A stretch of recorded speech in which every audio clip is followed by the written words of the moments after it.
The Raja Saab movie team మనకైతే ఒక big surprise ఇచ్చిందనమాట. మీరు అప్డేట్ మీద అప్డేట్ ఇవ్వడం కాదు, ఒక సర్ప్రైజ్ ఇవ్వండి. సందీప్ రెడ్డి వంగని చూసి నేర్చుకోండి, రాజమౌళిని చూసి నేర్చుకోండి. వాళ్ళంత పెద్ద సినిమాలు చేస్తున్నప్పటికీ వాళ్ళైతే అంత బిల్డప్ కొట్టట్లేదు, మీరెందుకు ఇంత బిల్డప్ కొడుతున్నారు అని చెప్పి మనమైతే గట్టిగా ట్రోల్ చేస్తాం, గట్టిగానే చేసుకున్నాం. దానివల్ల మూవీ టీం అయితే చాలా పర్సనల్గా తీసుకొని ఈ రోజు అయితే బిగ్ సర్ప్రైజ్ని అయితే ప్లాన్ చేసింది.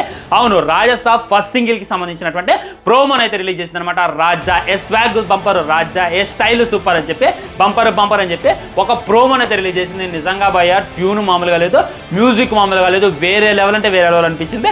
ఈ ట్యూన్, అందులో ఉన్నటువంటి మ్యూజిక్, అందులో ఉన్నటువంటి లిరిక్స్ ఇవన్నీ ఒక ఎత్తు అయితే మన ప్రభాస్ అన్న వేసినటువంటి స్టెప్స్ ఇంత మట్టికి అప్పుడెప్పుడు మిర్చి సినిమాలు, అప్పుడెప్పుడు రెబల్ సినిమాలో తనైతే భయంకరమైనటువంటి డ్యాన్స్ వేసిండు. ఆ తర్వాత ఈ సాంగ్లు ఇంకా భయంకరంగా అయిపోతుంది అనేటటువంటిది క్లారిటీగా అర్థమవుతుంది. నార్త్ వాళ్ళందరికీ కూడా ఒక ఫీస్ట్ ఇవ్వబోతుండు. మీరు ఇప్పటిదాకా ప్రభాస్ని బాహుబలి లాగా చూశారు, కర్నూలు లాగా చూశారు, నేను రాజసాబ్ లాగా చూపించబోతున్నాను. అవి ఎలాగైతే నార్త్ వాళ్ళ మైండ్లో ఇంకా తిరుగుతున్నాయో అదే రకంగా